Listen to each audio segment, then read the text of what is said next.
Good morning, and welcome to the TPG's third quarter 2025 earnings conference call. Currently, all callers have been placed in a listen-only mode, and following management's prepared remarks, the call will be open for your questions. If you would like to ask a question at that time, please press star 1 on your telephone keypad. If you need to remove yourself from the queue, press star 2. To get as many questions as time permits, we ask that you please limit yourself to one question. At any time, if you should need operator assistance, press star 0. Please be advised that today's call is being recorded. Please go to TPG's IR website to obtain the earnings materials. I will now turn the call over to Gary Stein, Head of Investor Relations at TPG. Thank you. You may begin. Great. Thanks, operator, and welcome everyone. Joining me this morning are Jon Winkelried, Chief Executive Officer, and Jack Weingart, Chief Financial Officer. Our President, Todd Sisitsky, is also here and will be available for the Q&A portion of this morning's call. I'd like to remind you this call may include forward-looking statements that do not guarantee future events or performance. Please refer to TPG's earnings release and SEC filings for factors that could cause actual results to differ materially from these statements. TPG undertakes no obligation to revise or update any forward-looking statements except as required by law. Within our discussion and earnings release, we're presenting GAAP and non-GAAP measures, and we believe certain non-GAAP measures that we discuss on this call are relevant in assessing the financial performance of the business. These non-GAAP measures are reconciled to the nearest GAAP figures in TPG's earnings release, which is available on our website.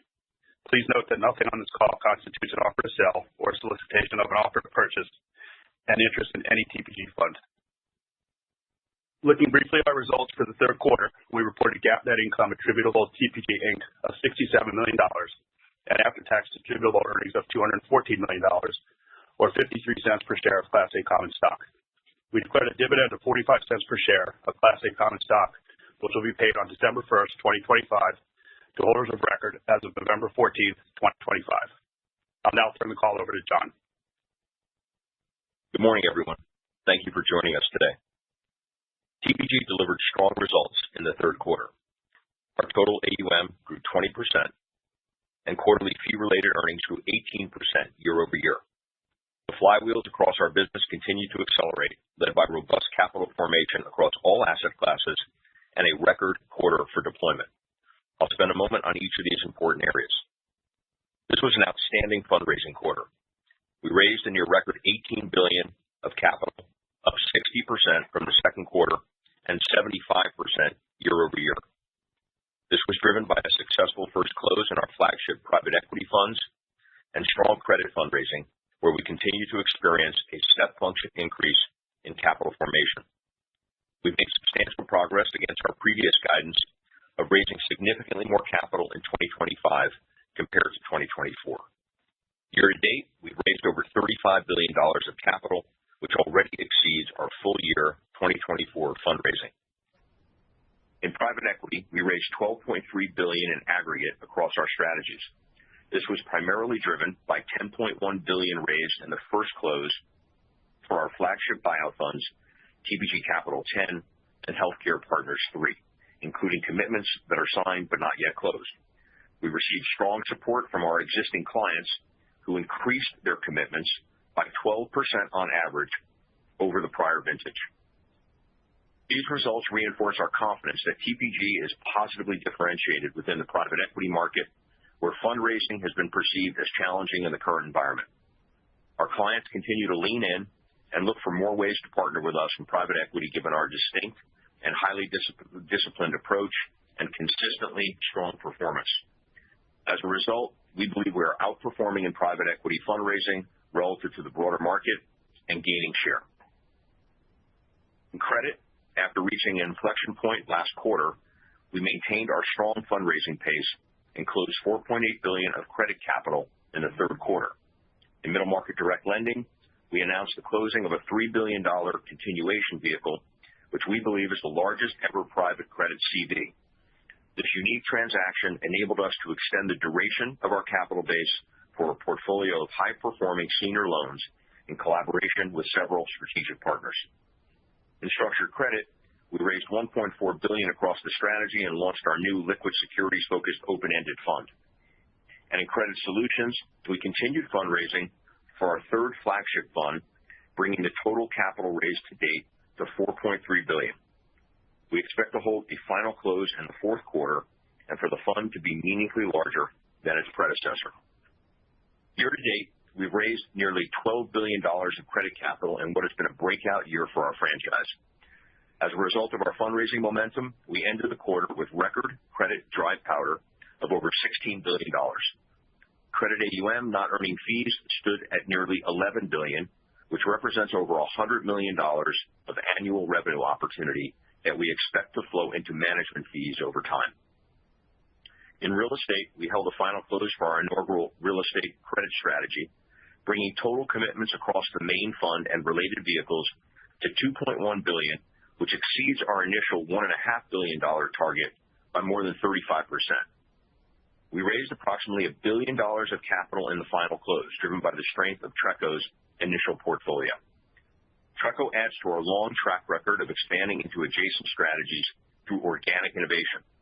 Early in the current cycle, we identified a compelling opportunity to invest in real estate credit at attractive risk-adjusted returns, given the significant contraction in valuations and available leverage. We're seeing our thesis prove out, with the fund outperforming its initial return projections and generating double-digit cash-on-cash yields. TRECO is an important extension of our investment capabilities in both real estate and credit, and we expect to scale the strategy over time. Additionally, our fundraising success has been amplification into the fastest-growing distribution channels, including insurance and private wealth. First, we've grown our capital from insurance clients by more than 60% over the last 2 years. Insurance represented 40% of TRECO's final close and over 25% of the capital raised for our credit platform in the third quarter. We're continuing to create innovative access points and cross-platform solutions for our insurance clients. For example, we've closed more than $600 million of insurance capital in our first rated note feeder for credit solutions, which we believe is one of the few rated access points for this type of strategy in the market. Second, we're making strong progress in the private wealth channel, where we raised over $1 billion of capital across our drawdown and evergreen funds in the third quarter.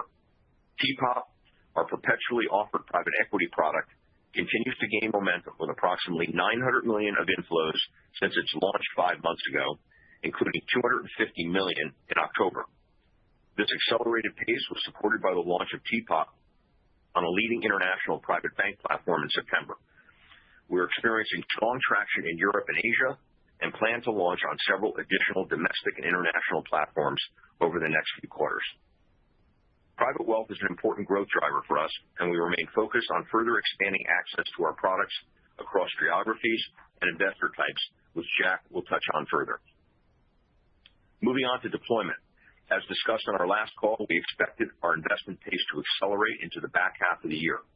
In the third quarter, we deployed a record $15 billion, up over 70% year over year, and our activity was well diversified across the firm. Our credit platform drove over half of the capital deployed during the quarter, with $8.3 billion invested across our strategies, more than doubling year over year. In structured credit, we deployed $3.6 billion of capital, half of which was driven by residential whole loan investments, where we continue to be a market leader. In asset-backed finance, we closed notable transactions across several of our verticals, including non-bank credit card origination. We also completed a meaningful upsize of our joint venture with Funding Circle and Barclays in the UK. In middle market direct lending, Twin Brook generated $2 billion of gross originations in the third quarter, our highest volume so far this year. Importantly, given the steady increase in overall M&A activity, 70% of our origination was driven by new investments, bringing the total number of companies in our portfolio to over 300. Our pipeline remains robust, and we expect the fourth quarter to be our most active quarter of the year. In credit solutions, as spreads remain at historic heights, our flexible mandate continues to create opportunities to provide tailored solutions in the private market. As an example, last year we formed a proprietary joint venture with Blue Star Alliance and Hilco Global to finance and acquire consumer brands and intellectual property. Our unique partnership brings together significant sector, operating, and financing expertise, enabling differentiated access to attractive opportunities. This was most recently highlighted by the JV's announced acquisition of the iconic Dickies apparel brand in September.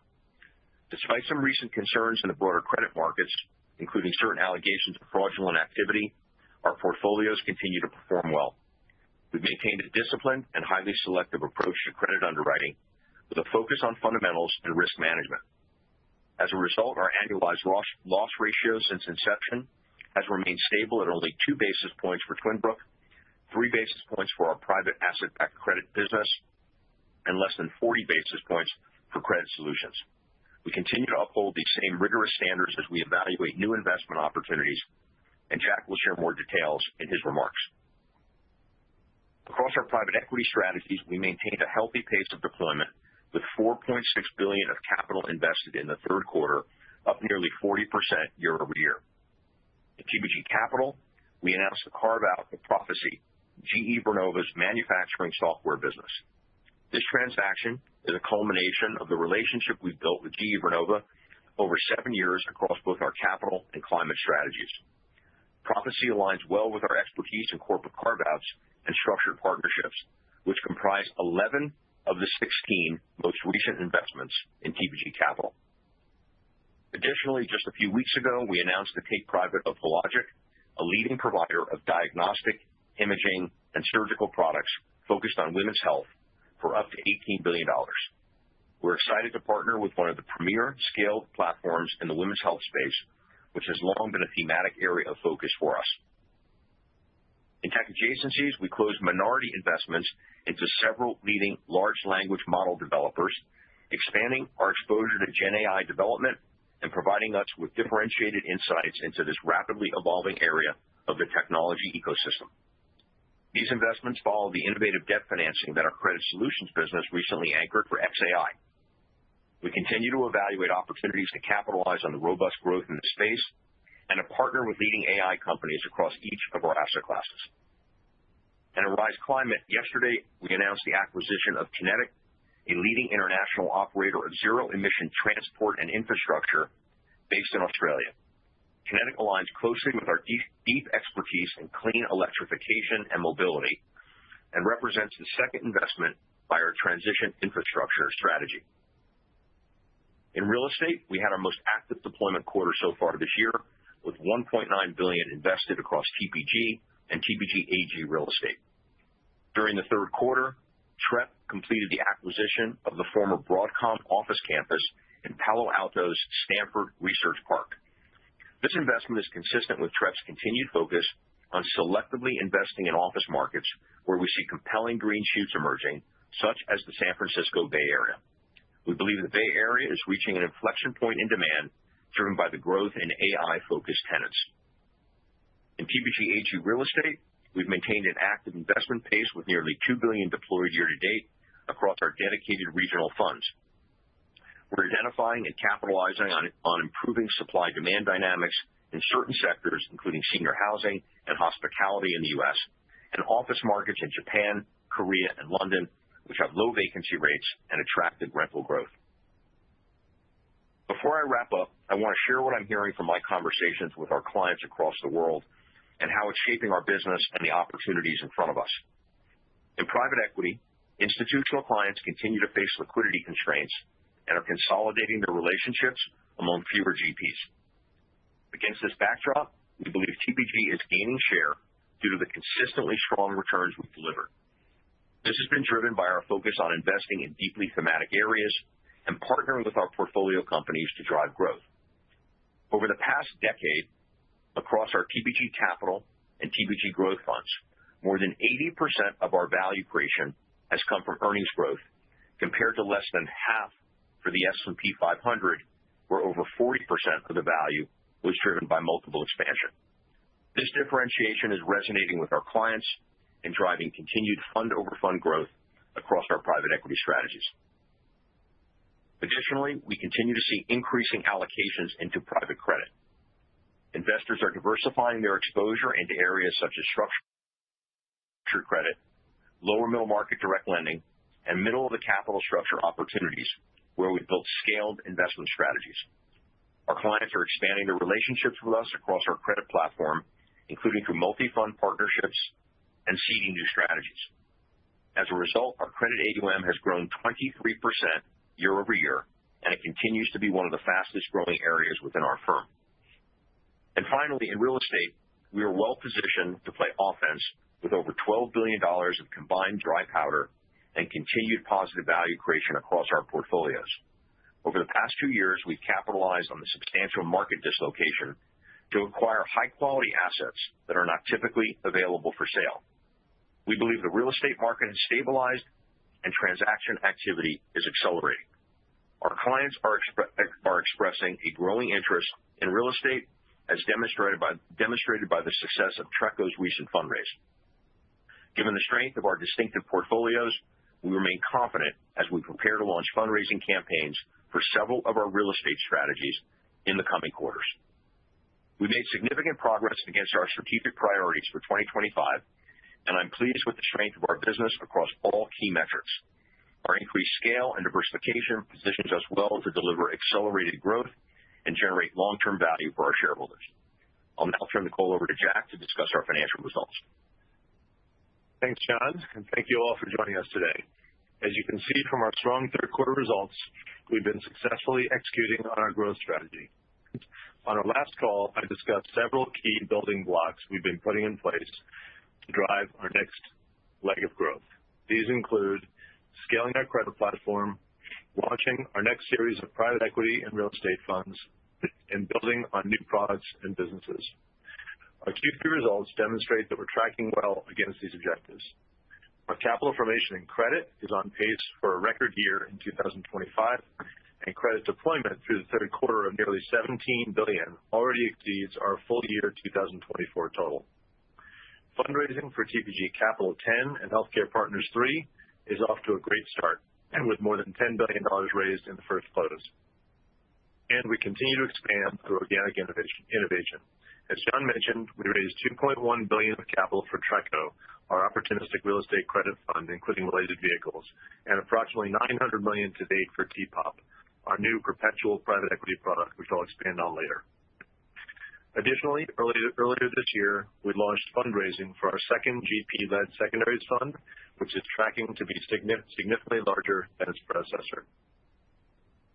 We ended the third quarter with $286 billion of total assets under management, up 20% year over year. This was driven by $44 billion of capital raised and $24 billion of value creation, partly offset by $26 billion of realizations over the last 12 months. Fee-earning AUM increased 15% year over year to $163 billion. These figures include TPG Peppertree, which closed on July 1st and added $8 billion of AUM and $4.5 billion of fee-paying AUM. As a result of our strong fundraising in recent quarters, our dry powder has grown to a record $73 billion. This represents a real strategic asset at a time when, as John indicated, our teams are sourcing very interesting investment opportunities. AUM subject to fee-earning growth was $35 billion at the end of the quarter, which included $24 billion of AUM not yet earning fees. This represents a revenue opportunity of more than $220 million on an annualized basis. Our management fees grew to $461 million in the third quarter, driven by the activation of TPG Capital 10 and the addition of TPG Peppertree to our market solutions platform. We generated $38 million of transaction and monitoring fees in the quarter and $163 million over the last 12 months.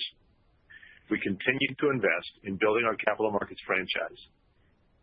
And as we look to the fourth quarter and into 2026, we expect to drive further growth in transaction fees. We reported quarterly fee-related revenue of $509 million, fee-related earnings of $225 million, and a 44% FRE margin, which tracks well against our previous guidance of exiting the year with a margin in the mid-40s.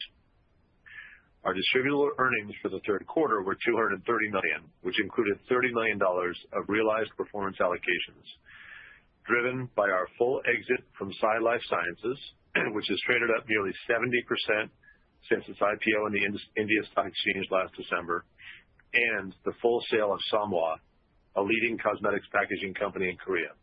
This marks a strong first exit in TPG Asia 8, less than 2 years after our initial investment in the company, and is a great outcome for our Asia franchise. I'd like to take a moment to explain the relationship between our monetization activity and our generation of performance-related earnings for shareholders. During the quarter, we continued to drive strong realizations across our portfolio, which increased nearly 40% year-over-year to $8 billion. The reason that PRE did not increase commensurately relates to the timing of profit allocations early in a fund's life. In addition to Sai Life Sciences and Samwa, realizations during the quarter included early exits in several other funds, such as our highly successful sale of Elite in TPG Capital 9. These exits drove attractive profits and DPI for our fund investors, but did not result in significant performance allocations as the gains went to repay fees and expenses, which is typical for the first exits in a fund. Looking forward, this sets us up for increased performance allocations from the next series of exits in these young funds. On an LTM basis, we've generated $262 million of performance-related earnings for shareholders, which is a 140% increase compared to the prior 12-month period. Our clients recognize the differentiated DPI we've delivered, and we've continued to drive monetization activity since quarter end. In October, we completed our first major liquidity event in our GP-led secondaries business, TGS, through a partial realization of CR Fitness, a leading crunch fitness franchisee at an attractive valuation. Since our initial investment, our sponsor partner, North Castle, and the management team have driven exceptional growth at the company, more than doubling both the number of active clubs and EBITDA.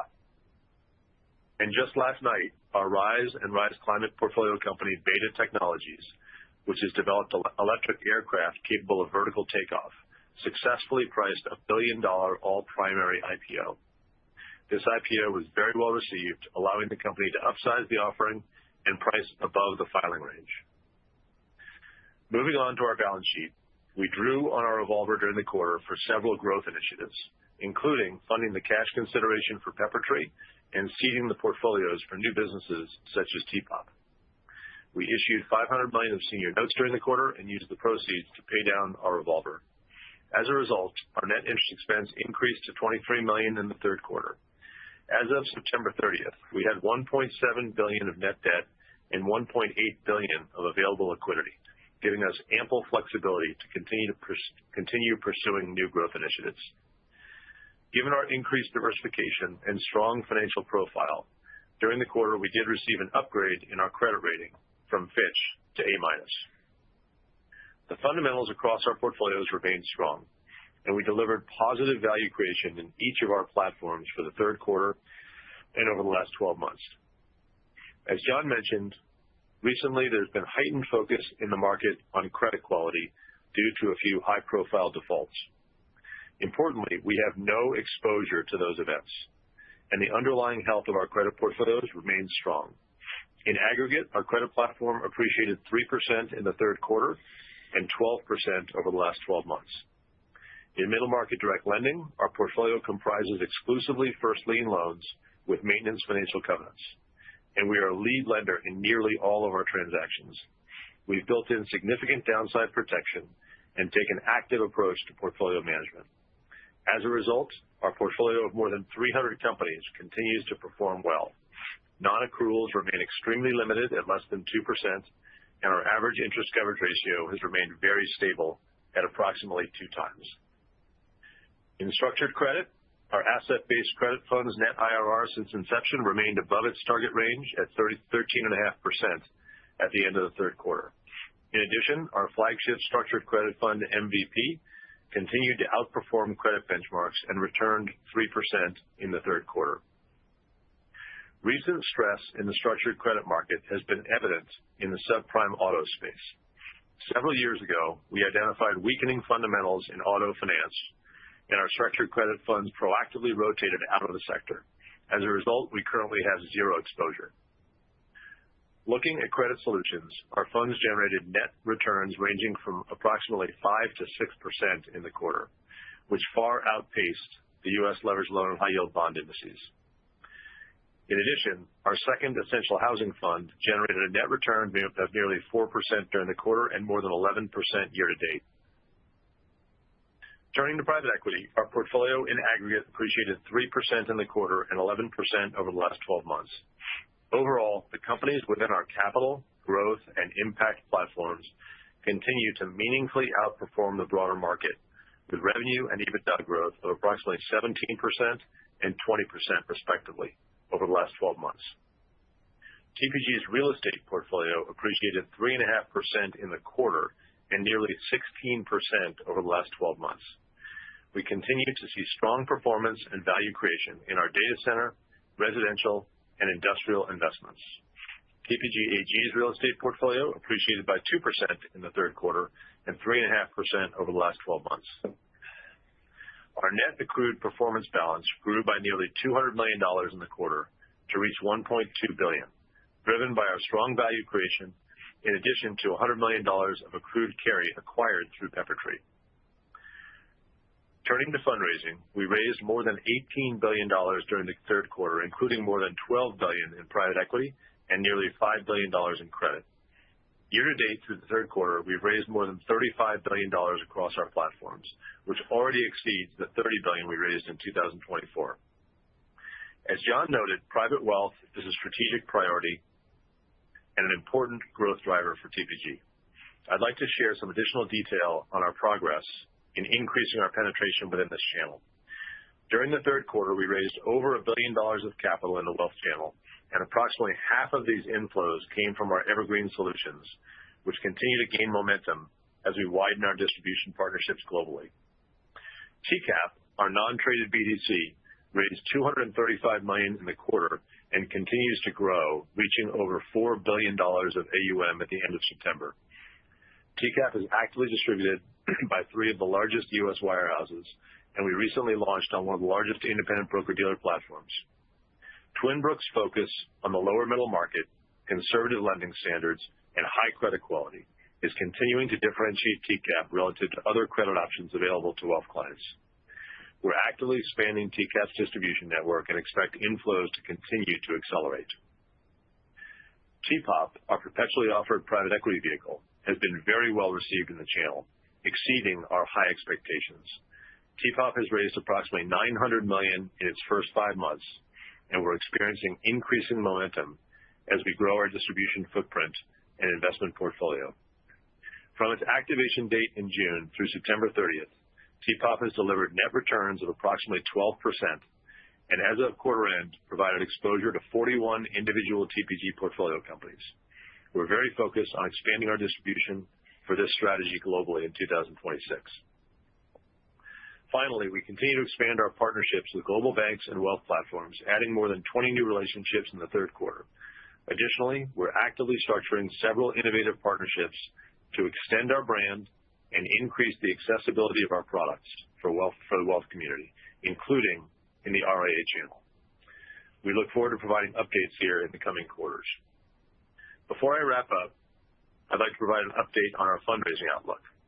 During the course of this year, as we anticipated, we've been experiencing a step function increase in the pace of our capital formation, with a particularly robust third quarter driven by the strong first close for our TPG Capital and Healthcare Partners funds. Most of the remaining capital for these funds will be raised next year. Nonetheless, we still expect the fourth quarter to be an active period for fundraising across asset classes. Looking at 2026, we expect to have another robust year of fundraising similar to this year, driven by a number of ongoing and new campaigns. In credit, we expect continued capital raising across all of our existing businesses. In addition, we're working on launching several new strategies to further expand our credit platform. In private equity, we'll continue to be in the market with our capital and climate campaigns. We expect to launch fundraising for the next vintage of our flagship Asia fund, as well as our fourth Rise fund. On the real estate side, we expect 2026 to be an important and significant year for our franchise. We'll begin fundraising for the next vintage of TPG Real Estate's flagship fund and TPG AG Real Estate's funds in both the U.S. and Asia. We also remain highly focused on diversifying our sources of capital and further penetrating the fastest growing distribution channels. In private wealth, we expect to grow our distribution network in the U.S. and internationally and launch additional semi-liquid and yield-oriented products across asset classes. Additionally, we continue to organically expand our insurance relationships and evaluate broader strategic partnerships and inorganic opportunities. Based on the increased cadence and consistency of our capital formation efforts over the last few years, we've clearly been successful in expanding and diversifying our business. We're excited to continue building on this momentum and delivering differentiated results for our clients and shareholders. Now I'll turn the call back to Madison to take your questions. Thank you. And at this time, if you wish to ask a question, please press star 1 on your telephone keypad. You may remove yourself from the queue by pressing star 2. Again, please limit yourself to 1 question. And we'll take our first question from Glenn Schorr with Evercore. Hi, thank you. So I appreciate the color. Hello. I appreciate the color you gave us on the relationship between monetizations and PRE and some monetizations early in funds life. What's interesting is 69% of your net accrued performance is now in funds that 5 years or older. So I'm just curious, really good monetization backdrop, according to the banks, brokers, you guys. How does that inform us about the realization pipeline that you're looking at, given the age, timing, and all the other comments? Yeah, good question, Glenn. Let me start with just by explaining that vintage page a little bit, because I don't think we've done that in the past, and then Todd will expand a bit more on our outlook for PRE. But on that vintage chart, when we say vintage, the category vintages before 2020 and earlier, that refers to the vintage of the fund itself, not to the underlying portfolio companies. So the biggest category there, for example, is TPG 8, which is a 2019 vintage fund. So those investments were made largely in 2020, 21, 22, before we raised TPG 9. And then Growth 5, the 2020 vintage fund, that's another big category in that kind of aged vintage bucket. And that's the 2020 vintage fund, where most of those deals were done in 2021, 22, 23. So despite 2020 sounding like an earlier vintage, the vintage of the underlying investments are actually still pretty young. So that being said, that's what that page means.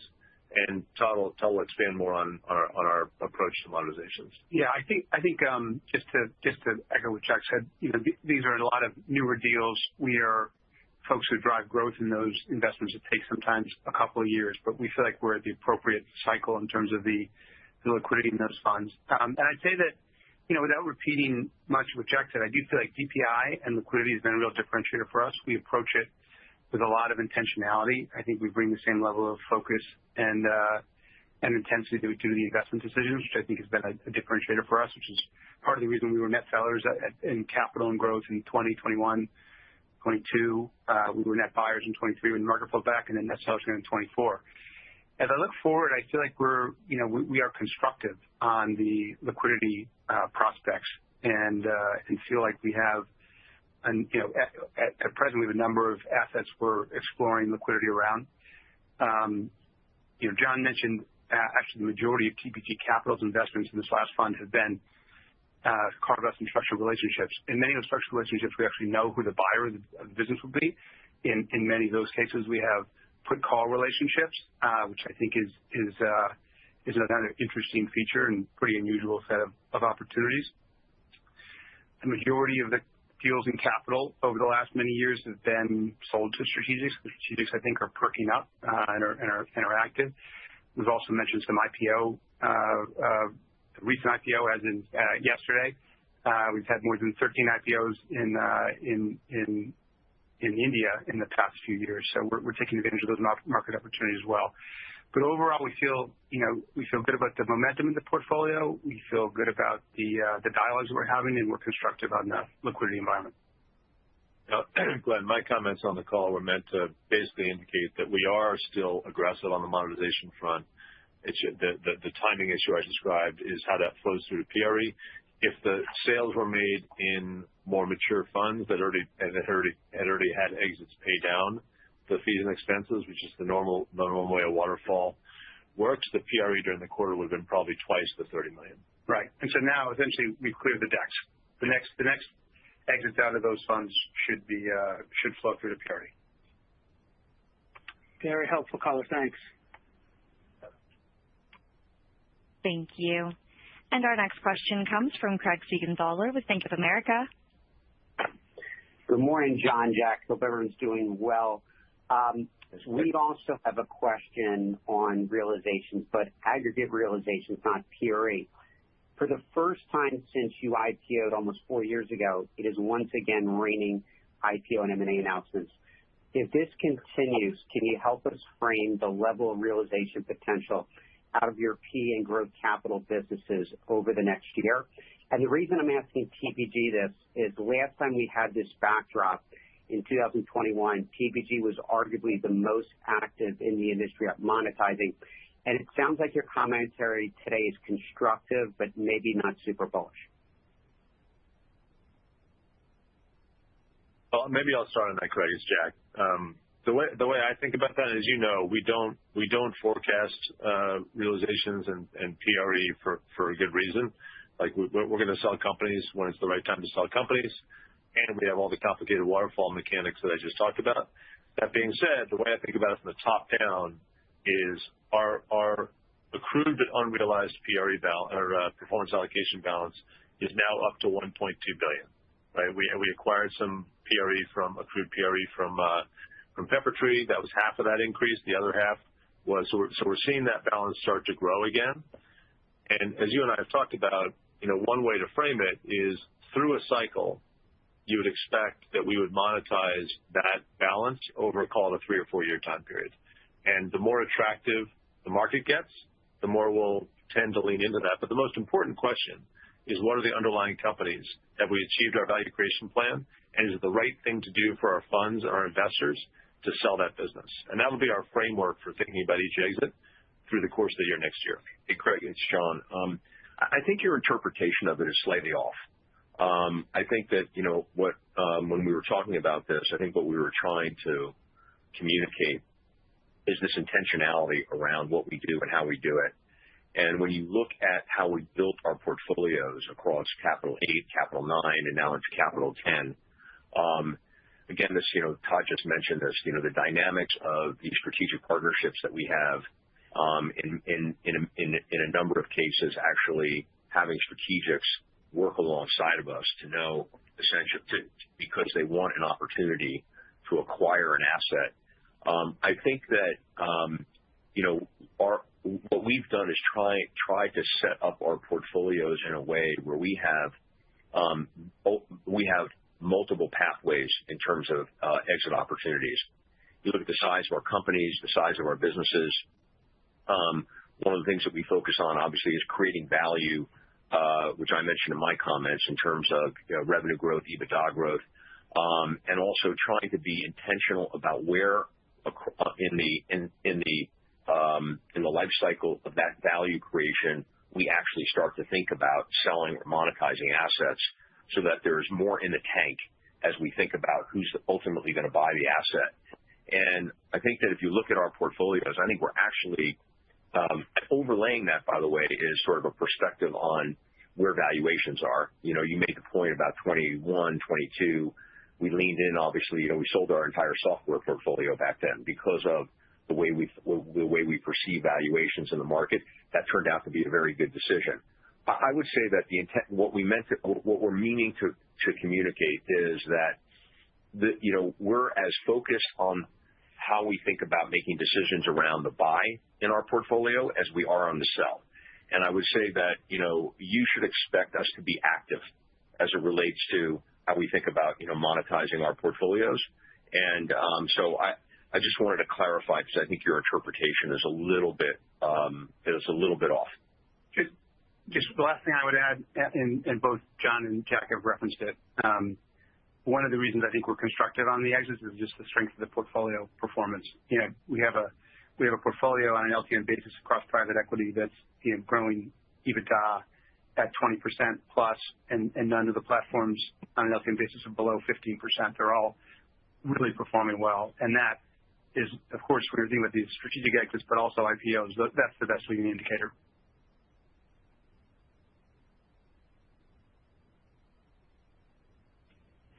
Thank you. And we'll take our next question from Ken Worthington with JP Morgan. Hi. Good morning. Thanks for taking the question. we're seeing far more concern about AI disrupting certain parts of the software technology and business services area. So two parts here. One, as you think about your investment portfolio, do you see any risks in the investment as that theme plays out? And then maybe, hopefully more interesting, how do you feel about being on the winning side of this technological shift, either through Peppertree or elsewhere in your various business verticals? Sure. Well, thanks for the question, Ken. We've been very early investors in AI. We started over a decade ago with C3 AI and have had a number of the early predecessors to today's company, as well as a number of the companies that are in the headlines today. And actually, it's not even limited to the equity side. Credit Solutions actually led what I think is the first substantial debt investment in AI, leading the raise for XAI last quarter. It helps that we're based in San Francisco. With a good arm, you can probably hit more than half of the AI companies, from our building. And we've invested significant in AI capabilities. So we have an AI Center of Excellence in which our operations and business building team drive AI adoption among each of the portfolio companies. We have a lot of investments recently in AI-specific human capital, the former chief technology officer at Accenture, one of the co-heads of McKinsey software business. So AI is really part of everything we're doing now. It's moving quickly. It's part of every underwriting decision. Technology in general, software in particular, are certainly in our power alleys. I think you were specifically focused on the impact of AI there. Our software portfolio is growing earnings at 22-23%. And I do think AI is having a meaningful impact, but it's having a meaningful impact in both directions. There's some real opportunities and net beneficiaries from AI. So for us, we've been spending time in areas like vertical market software, fintech, cybersecurity. You've seen that in a number of our recent investments. We've probably been a little more cautious on some of the broader horizontal themes in infrastructure software, where we see AI changing the landscape very quickly. And again, every single underwriting decision, not just in software, but particularly in software, has a high intensity focus on the impact of AI. Even in companies like healthcare IT, just to use one example, one of our largest investments in the last few years was a business called Lyric, which we bought out of United Healthcare. It looks at 60+% of the primary claims in the U.S. healthcare insurance industry. And so you would think as an algorithm-based business, you would have a big impact from AI. But for years and years, we were the only ones on an aggregated basis that have a proprietary look at all that data. So AI really isn't a threat. Instead, it's an opportunity for that business to expand its footprint beyond the primary claims editing space. So it's really a very company-by-company analysis, and in the companies that I think we've leaned into, we really feel like it's an opportunity. To your point, AI has a huge impact on healthcare. It has a huge impact outside of equity on the credit side as well. And we feel like we have assembled the right team and the right internal rigor to make sure that we're thinking, quite dynamically and in an intentional way about how to make sure that we're on the right side of AI and then leveraging AI to drive performance in our portfolio companies. Great. Thank you. Thank you. And we will take our next question from Alex Blostein with Goldman Sachs. Please go ahead. Hey, good morning. Thank you for the question. I wanted to spend a minute on credit. It feels like momentum in that business is finally starting to take off.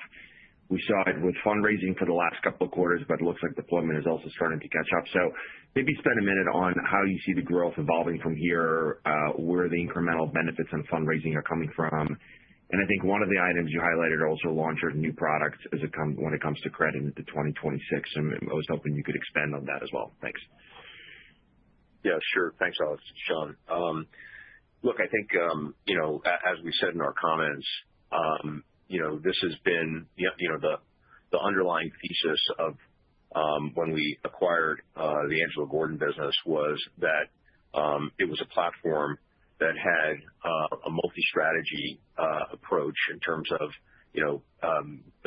across lending, structured credit solutions, total return opportunities, and that inside of this firm, it would essentially step to the next level, both from the perspective of capital formation, but importantly, in terms of the overall ecosystem to originate and source transactions. And I would say that it's hitting on every cylinder in terms of the ability to scale the businesses. If you recall, one of the things that we said early on in the acquisition was that the businesses were out originating, the capital base essentially being undercapitalized, and that's fundamentally changing now. You can see it in the scale of our capital formation across all of those businesses. You can see it in the uptick in relevance of our open-ended vehicles as well, like TCAP that Jack talked about in terms of the acceleration. If you look at the inflows, for instance, into TCAP, our inflows are the slope of the line is steepening in terms of product in the market. Same thing is happening in MVP in our structured credit business. What we've done is we have begun now also to really think about sort of the next level with respect to the various cost of capital the cost of capital of various investment strategies, particularly to serve our insurance company clients. I mentioned in my comments the substantial increase in engagement with insurance clients. That is continuing. Continued in this past quarter. It's continuing again, and really structuring various types of vehicles for our insurance company clients, whether they're funds of one or SMAs, and moving now into things like IG risk in terms of being able to serve the insurance client across a range of assets and across a range of returns, which is obviously what is necessary in order to serve that market. We continue to have, one of the things that we're observing in that part of the market is that I think there is an increasing awareness on the part of most of the life and annuity players in the market, but it's also getting broader than that. Not having partnerships in the alternative side of the business is very dangerous from a strategic competitive position. So as a result of that, because we don't own a captive at this time, we continue to see that dialogue increasing with respect to various forms of partnerships with a variety of different insurance clients, both here as well as internationally. And so I think that that's going to be, I believe that what will happen over the course of the next number of quarters, over the course of the next year or so is, we're going to continue to see sort of step function increases in the engagement that we have in that market. Likewise, I think, we're working on expanding our capabilities with respect to the kind of retail wealth markets. And, one of the things that we've been focused on is how do we access that part of the market more effectively, more efficiently, in much bigger size. And Jack alluded to this in his comments, but I think that hopefully we'll have some things to talk about over the next couple of quarters where we've had some meaningful progress. And that's really all we can say about it at this time. But, we're very focused on the ability to deliver return streams that in many cases are a combination of liquid and illiquid, or, liquid and alternative products. And so we're putting ourselves in a position and growing our capabilities to be able to deliver that. Lastly, I would say that, other areas of growth for us there, we've talked about this before, and I think that you'll recognize this, but, we have a best-in-class lower middle market lending franchise in Twin Brook. And one of the things that we have identified as a result of the sourcing capability that we have in both Twin Brook as it relates to our relationship, as well as from Credit Solutions, where we're seeing larger kind of bespoke transactions and sourcing in some cases even that's coming through relationships we have with sponsors from our private equity business. We are building into the next level of lending. We like to call it sort of graduating companies. It's a little bit broader than that, but we like to call it graduating companies, where we have companies, over 300 portfolio companies in Twin Brook. They start life as companies that are generating $25 million of cash flow and less, and then they end up life, at 40, 50, 60, 70, $80 million of cash flow. And we've been the lender to those companies for 3, 4, 5 years. We know those companies better than anyone. And so the risk dynamics of us extending into that part of the market is something that we have a reason to win. And so we are, and we'll have more to say on this again also over the next quarter or two, where we'll formalize this, but we are building into the next leg of growth in that, and we're already seeding a portfolio, and we already have some traction with respect to some LP partners of ours that will anchor the strategy for us. But it's just a little bit too early to kind of roll it out, but we will be rolling it out over the next couple of quarters. So hopefully that gives you a sense for sort of what the growth drivers are. I think, Alex, when you cut through all that, we're basically early in a multi-year period of growth in fee-earning AUM in credit. Right? As you alluded to the fact that we're starting to see deployment pick up and fee-earning AUM pick up. While that's been happening, our dry powder in credit over the past year has also increased by 35% or more. And as John said, we have multiple channels for additional fundraising and AUM growth that will flow into FAUM. So we expect the next several years to be attractive growth years for our credit business. Yeah, very clear. Great. Thanks, guys. Thanks.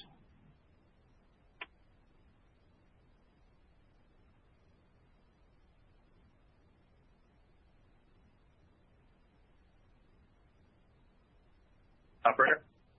Addison? Okay, and we can move next to Stephen Shepard with Wolfe Research. Hi, good morning.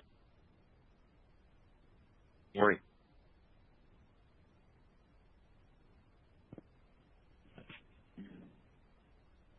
Operator, can you hear us? Once again, it's star then one to ask a question. And we will go back to... Can you guys hear me okay? We can hear you now. Go ahead. Yeah, can you hear us? Perfect. Yes, loud and clear. So I wanted to ask on FRE margin leverage. It came in above expectations in 3Q, 69% incremental margins, certainly a market improvement versus the 51 in 2Q. So while you reaffirmed the mid-40s FRE margin exiting the year, thinking about this longer term, just given prior comments supporting meaningful upside to FRE margins as the business scales, whether that higher mid-60s incremental margin is in fact a sustainable run rate, even with all the investments you had spoken of, and how it informs your outlook for the FRE margin trajectory next year and beyond. Yeah, good question. We are reiterating our guidance to exit this year in the mid-40s.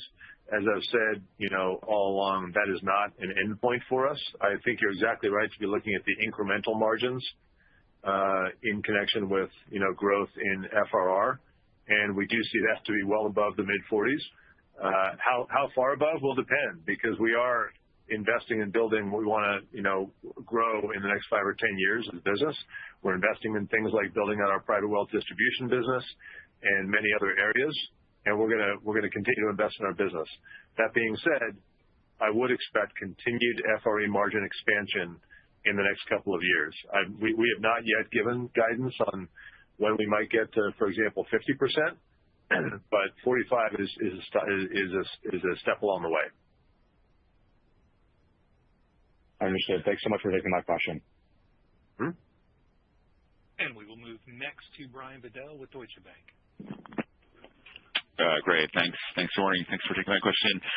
Maybe just to go back to your comments on fundraising outlook. Great to see the really strong momentum here. I think, Jack, you mentioned 26. You obviously expect to be a robust year similar to 25. Just in terms of the new funds that you're bringing to market, just wanted to, it seems like 26 should be even stronger than 25. I just wanted to make sure if I understand that correctly. And the reason I'm asking is because I think you've got Asia coming. Real estate obviously is a large stem function up. Rise 4 is coming to the market. You still have capital in the market, and then probably continued growth in credit and wealth. So just wanted to understand if that's the case, and if I could just throw in a question on the deployment in the transition infrastructure fund with Kinetic. Is that continuing to increase that deployment capability in terms of how you're seeing that form for fundraising for the Rise Climate segment of funds? Yeah, I'll do the first. Thanks for the one question, Brian. Sorry about that. Look, on the outlook, I was intentional in my words. I think next year will be a continued robust year. There are some puts and takes versus this year. Obviously, we had a very large initial close for TPG Capital and Healthcare Partners. We do expect to raise some more money for that in the fourth quarter, so that next year will be likely less capital raised because we've already raised well over half of our target we will have by the end of this year. On the growth side, we had a big final close for growth earlier this year, and our growth franchise in the U.S. won't be in the market next year. On the real estate side, one of the things that might be throwing you off, I think when I talked about our flagship real estate launch being an important launch next year, the way we're currently thinking about it is the majority of that capital will probably be raised the following year, because we probably won't have a first close until the back half of 26. And you're right that we absolutely do expect continued robust fundraising on the credit platform, as John mentioned. So when you cut through all that, we see some puts and takes. But this year, being as strong a year as it was, up more than 50% over last year, some might have expected a step down next year. We don't expect that. Just on your sneak in second question on deployment around TI and climate, I guess generally, I think first of all, we're across the strategies. I would say that we are seeing really unique deployment opportunities, really unique, and we like what we're seeing. We think we're going to generate differentiated returns. And again, we've said this before, but we think that, across these various types of climate strategies between private equity and infrastructure, that it's a generational investment opportunity. And it's a global opportunity as well. So I think that, we've been quite active. Just to give, just to put a pin in that, I think we've deployed $2.3 billion of capital this year across those strategies.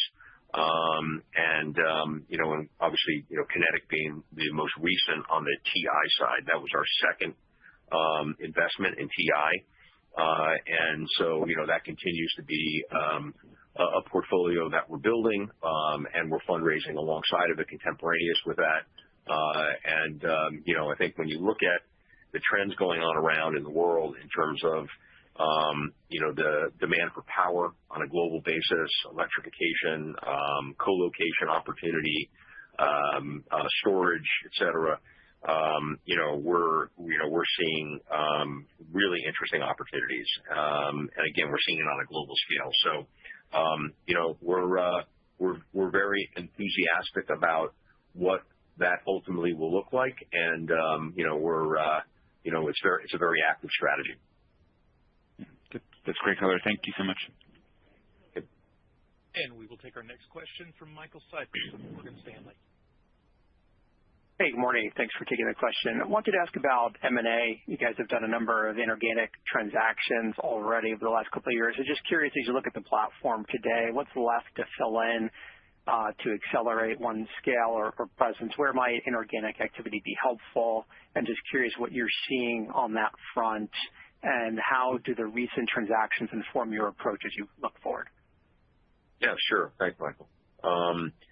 Look, I think first of all, I would say that we have been, as you know, we've been very focused and intentional about the type of inorganic activity that we've engaged in, and we feel like where we have executed, we're executing really, really well. And there's a lot. I think you have an appreciation. We've talked about this before. You have an appreciation for the fact that it begins with the deal, but that's sort of like the tip of the iceberg, and most of it is underneath from there in terms of execution, integration, and really making it work, cultural engagement, and then growth. And we feel like we have been very successful at it, and we feel like we've developed a lot of skills in terms of understanding how to do it. So it's something that we feel will be a kind of arrow in our quiver in terms of growth on an ongoing basis. One of the other things that I think we see happening is that because of the overall trend line in our industry, which is I think the bigger getting bigger, a trend toward consolidation. I think that one of the things that we see happening is because of our having established our bona fides and being able to do this well, I think we are the recipient of a lot of incoming across a range of different strategies. And that is very helpful because obviously we have a good look at what's going on, and in many cases, what we're finding is that potential targets or counterparties want to engage with us on a proprietary basis, which is also an attractive way to kind of at least evaluate whether or not it's something that makes sense for us, and if so, then execute on it on terms that make sense. So I would say that our overall kind of business development effort is pretty active, just in terms of seeing opportunities and evaluating them. We're going to be picky, as you would expect. There are areas that I think without getting into too much detail, I think there are areas in the market that continue to be interesting to us.